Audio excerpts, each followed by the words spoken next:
ಈ ಒಂದು ವಿಡಿಯೋದಲ್ಲಿ ನಾವು ಜಿಯೋಗ್ರಫಿ ಕೀ ಆನ್ಸರನ್ನು ನೋಡ್ತಾ ಹೋಗ್ತೀವಿ. ಯಾಕಂತಂದರೆ ಜಿಯೋಗ್ರಫಿ ತುಂಬ ಕ್ವೆಶನ್ಸ್ ಎಲ್ಲ ಈಸಿ ಎಷ್ಟಾಗಿ ತೆಗೆದಿದ್ದು.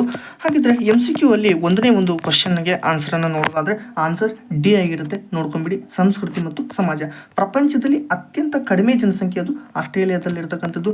ಕೆಳಗಿನ ಹೇಳಿಕೆಗಳನ್ನು ಪರಿಗಣಿಸಿ. ಒಂದನೇದು ಮತ್ತು ಎರಡನೇದು ಕರೆಕ್ಟ್ ಆಗಿದೆ, ಹಾಗಾಗಿ ಎ ಆನ್ಸರ್ ಆಗಿರುತ್ತೆ. ನೆಕ್ಸ್ಟ್ ನೋಡೋದಾದರೆ ಇಲ್ಲಿ ಹೇಳಿಕೆ 1 ಮತ್ತು ಈ ಹೇಳಿಕೆ 1 ಕಾರಣ 2 ನೋಡಿದಾಗ ಎ ಮತ್ತು ಆರ್ ಎರಡೂ ಸರಿ ಅಂತ ನಾವಿಲ್ಲಿ ಭಾವಿಸ್ಬೇಕಾಗುತ್ತೆ. ಅದಾದ ನಂತರ ಪಟ್ಟಿ ಎನ ಪಟ್ಟಿ ಬಿಗೆ ಹೊಂದಿಸಿ ಅಂತ ಕೊಟ್ಟಿದ್ದಾರೆ. ಸೊ ನಾವೀಗ ಏನು ಮಾಡ್ತೀವಿ ಅಂತಂದರೆ ಮುಂಬೈ ಇದು ಸಹಾರಾ ಅಂತಾರಾಷ್ಟ್ರೀಯ ನಿಲ್ದಾಣ ಆಗುತ್ತೆ. ದೆಹಲಿ ಇಂದಿರಾ ಗಾಂಧಿ, ಬೆಂಗಳೂರು ಕೆಂಪೇಗೌಡ, ಹೈದರಾಬಾದ್ ರಾಜೀವ್ ಗಾಂಧಿ. ನೆಕ್ಸ್ಟ್ ಅದಕ್ಕೋಸ್ಕರ ಹಾಗಾಗಿ ಉತ್ತರ ಎ ಆಗಿರ್ತಕ್ಕಂಥದ್ದು. ಇದಕ್ಕೆ ಉತ್ತರ ಎ. ನೆಕ್ಸ್ಟ್ 6ನೇ ಕ್ವಶನನ್ನು ನಾವು ನೋಡೋದಾದರೆ 6th ಆನ್ಸರ್ ಏನಂತಂದರೆ ಗಿಫತ್ ಟೈಲರ್ ಅಂತ ಬರುತ್ತೆ. ಟೈಲರ್ ಅಂತ ಇದೆ, ಗ್ರಿಫತ್ ಟೈಲರ್ ಒಂದಕ್ಕೆ ಆನ್ಸರ್ ಅಲ್ಲಿ ಹಾಕಿದ್ದೀನಿ. ಅದಾದ ನಂತರ 7ನೇ ಆನ್ಸರ್ ಏನಂತಂದರೆ 1.1% ಆಗುತ್ತೆ. ಇಲ್ಲಿ 1.1% ನಾರಾಯಣಪುರದ ಅಣೆಕಟ್ಟನ್ನು ಏನು ಮಾಡ್ತಾರೆ ಅಂತಂದರೆ ಎಲ್ಲಿಗೆ ಕೃಷ್ಣಾ ನದಿಗೆ ನಿರ್ಮಿಸಲಾಗಿದೆ. ಡ್ಯಾಶ್ 21ನೇ ಶತಮಾನ ಅಂತ ಇದೆ. ಅಂತಂದರೆ ಸ್ವಾಭಾವಿಕ ಅನಿಲ 21ನೇ ಶತಮಾನದ ಮಹತ್ವದ ಇಂಧನವಾಗಿರ್ತಕ್ಕಂಥದ್ದು. ಉಪಗ್ರಹವನ್ನು ನಿಯಂತ್ರಿಸುವ ಮಾಸ್ಟರ್ ಕಂಟ್ರೋಲ್ ಇದು ಎಲ್ಲಿ ಇರ್ತಕ್ಕಂಥದ್ದು ಅಂತಂದರೆ ಹಾಸನದಲ್ಲಿ ಇದೆ. ಇಷ್ಟ ಆಯಿತು. ಈಗ ಹೊಂದಿಸಿ ಬರೆಯಿರಿ ನೋಡೋದಾದರೆ ಕೆಳಗಿನವುಗಳನ್ನು ಹೊಂದಿಸಿ ಬರೆಯಿರಿ. ಇಲ್ಲಿ ತೃತೀಯ ಉದ್ಯೋಗ ಅಂದ ತಕ್ಷಣ ಚಿಲ್ಲರೆ ವ್ಯಾಪಾರ ಬರ್ತಕ್ಕಂಥದ್ದು. ನೋಡಿ, ತೃತೀಯ ಉದ್ಯೋಗ ಅಂತಂದರೆ ಚಿಲ್ಲರೆ ವ್ಯಾಪಾರ ಬರುತ್ತೆ. ಅದಾದ ನಂತರ ಇಂಗ್ಲೀಷ್ ಕಡಲ್ಗಾಲುವೆ ಅಂತಂದರೆ ಟನಲ್ಗಳು. ಚದುರದ ವಸತಿ ಅಂತಂದರೆ ತೋಟದ ಮನೆಗಳು. ಕೂಲಿಗಾಗಿ ಕಾಳು ಅದು ಬಡತನದ ನಿಯಂತ್ರಣ ಹಾಕಿದ್ದೀನಿ.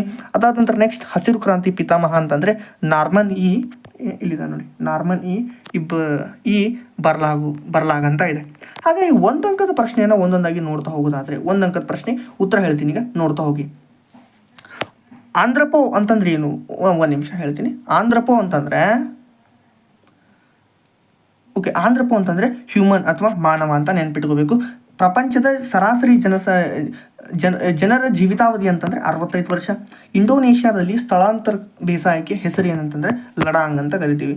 HLC ಅಂತಂದರೆ ಹಿಂದೂಸ್ತಾನ್ ಏರೋನಾಟಿಕ್ಸ್ ಲಿಮಿಟೆಡ್. ಅದೇ ರೀತಿ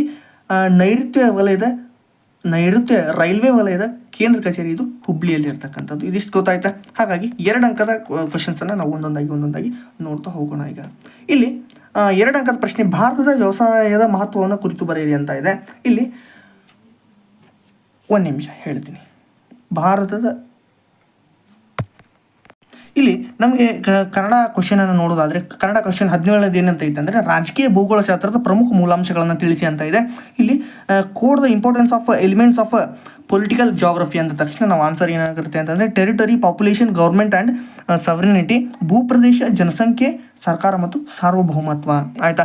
ನೆಕ್ಸ್ಟ್ ಕ್ವಶನಿಗೆ ಉತ್ತರವನ್ನು 18ನೇ ಕ್ವಶನಿಗೆ ಉತ್ತರ ಏನಂತಂದರೆ ಭೂಸ್ವರೂಪ, ವಾಯುಗುಣ, ಮಣ್ಣು ಮತ್ತು ಜಲಮೂಲಗಳು ಆಗುತ್ತೆ. ಇಲ್ಲಿ ಇಂಗ್ಲೀಷಲ್ಲಿ ನೋಡೋದಾದರೆ topography, relief features, climate, soil and water resource. ಆಯಿತಾ? 19ನೇ ಪ್ರಶ್ನೆಗೆ ಉತ್ತರವನ್ನು ನೋಡೋದಾದರೆ ಕನ್ನಡ ಇಂಗ್ಲೀಷ್ ಎರಡೂ ಹೇಳ್ತಾ ಇದ್ದೇನೆ. They converted raw materials into more valuable finished goods, increases their utility and provide employment opportunities. ಇವು ಕಚ್ಚಾ ವಸ್ತುಗಳನ್ನು ಹೆಚ್ಚು ಬೆಲೆಯುಳ್ಳ ಸಿದ್ಧ ವಸ್ತುಗಳನ್ನಾಗಿ ಪರಿವರ್ತಿಸುತ್ತವೆ, ವಸ್ತುಗಳ ಮೌಲ್ಯವನ್ನು ಹೆಚ್ಚಿಸುತ್ತವೆ, ಉದ್ಯೋಗಾವಕಾಶಗಳನ್ನು ಸೃಷ್ಟಿ ಮಾಡ್ತಕ್ಕಂಥದ್ದು. ಇದಿಷ್ಟು ಅರ್ಥ ಆಯ್ತಾ? ನೆಕ್ಸ್ಟ್ ನೋಡೋದಾದರೆ 20ನೇ ಕ್ವಶನನ್ನು ನಾನು ಇಲ್ಲಿ ಹೇಳ್ತೀನಿ. 20ನೇ ಕ್ವಶನಿಗೆ ಏನಂತ ಇದೆ, give 2 examples of administrative towns ಅಂತ ಇದೆ. ಆಡಳಿತಾತ್ಮಕ ನಗರಗಳಿಗೆ 2 ಉದಾಹರಣೆಗಳನ್ನ ಕೊಡಿ ಅಂತಂದರೆ ನವದೆಹಲಿ, ಬೆಂಗಳೂರು ಅಂತ ಬರಿಬೋದು. 21ನೇ question, what are the major sources of integration in India ಅಂತ ಇದೆ. ಇಲ್ಲಿ ಏನು ಆನ್ಸರ್ ಏನಂತಂದರೆ ಇಲ್ಲಿ ನೋಡಿ, well integration, canal integration, tank irrigation, irrigation. ಅದಾದ ನಂತರ ಬಾವಿ ನೀರಾವರಿ, ಕಾಲುವೆ ನೀರಾವರಿ ಮತ್ತು ಕೆರೆ ನೀರಾವರಿಯನ್ನು ನಾವು ಇರಿಗೇಷನ್ ಅಂತ ನೋಡ್ಬೋದು. ಇರಿಗೇಷನ್ಸ್ ಯಾವ್ಯಾವ ಇರಿಗೇಷನ್ ಇದೆ? ಇಲ್ಲಿ ಕಾಲುವೆ, ಕೆರೆ, ಬಾವಿ ಇದೆ. ಅದಾದ ನಂತರ 22ನೇ ಕ್ವಶನನ್ನು ನೋಡೋದಾದ್ರೆ mention the wind power generating stations in Karnataka ಅಂತ ಇದೆ. ಪವನಶಕ್ತಿ ಉತ್ಪಾದನಾ ಕೇಂದ್ರಗಳನ್ನು ಹೆಸರಿಸಿ. ಅದು ಕರ್ನಾಟಕದಲ್ಲಿ ಕಪ್ಪತ್ತಗುಡ್ಡ, ಚಿತ್ರದುರ್ಗ, ಅದಾದ ನಂತರ ಚಿಕ್ಕೋಡಿ, ಬೆಳಗಾವಿ ಅಂತ ಇದೆ. ಸೊ ಚಿತ್ರದುರ್ಗ, ಕಪ್ಪತ್ತಗುಡ್ಡ, ಓಕೆ, ಇಷ್ಟ ಆಯಿತು. 23ನೇ ಕ್ವಶನನ್ನು ನೋಡೋದಾದರೆ ನೋಡಿ, 23ನೇ ಕ್ವಶನ್ ಏನಂತ ಇದೆ, state the main imports item of India ಅಂತ ಇದೆ. ಇಲ್ಲಿ ಚಿನ್ನ, ವಿದ್ಯುನ್ಮಾನ ವಸ್ತುಗಳು, ಯಂತ್ರೋಪಕರಣಗಳು, ಪೆಟ್ರೋಲಿಯಂ ಬರಿಬೋದು. Petroleum, gold, electronic goods and machinery. Next question, list out the types of environment pollution ಅಂತ ಇದೆ. ಏನು ಕನ್ನಡ ಕ್ವಶನ್ ನೋಡೋದಾದ್ರೆ ಪರಿಸರ ಮಾಲಿನ್ಯದ ವಿಧಗಳನ್ನು ಪಟ್ಟಿ ಮಾಡಿ ಅಂತ ಇದೆ. Air pollution, water pollution, soil and land pollution and noise pollution English ಆಯಿತು. ವಾಯು ಮಾಲಿನ್ಯ, ಜಲ ಮಾಲಿನ್ಯ, ಮಣ್ಣು, ಭೂ ಮಾಲಿನ್ಯ, ಶಬ್ದ ಮಾಲಿನ್ಯ. ಇದಿಷ್ಟು ಕೀ ಆನ್ಸರ್. ಎಲ್ಲ ಕ್ವಶನ್ಸನ್ನು ನಾನು ಆಲ್ರೆಡಿ ಕೊಟ್ಟಿದ್ದೆ. ನನ್ನ 80 ಮಾರ್ಕ್ಸ್ ಪ್ಯಾಸೇಜಲ್ಲಿ ನೀವೇನಾದರೂ ನೋಡಿದರೆ ಎಲ್ಲ ಕ್ವಶನ್ಸ್ ಎಲ್ಲ ರಿಪೀಟ್ ಆಗಿದೆ. ಇದಿಷ್ಟು ಈ ಒಂದು ವಿಡಿಯೋದಲ್ಲಿ. ಮತ್ತೆ ಮುಂದಿನ ಒಂದು ವಿಡಿಯೋದಲ್ಲಿ ಸಿಗ್ತಾನೆ. ಧನ್ಯವಾದ ಸ್ನೇಹಿತರೆ.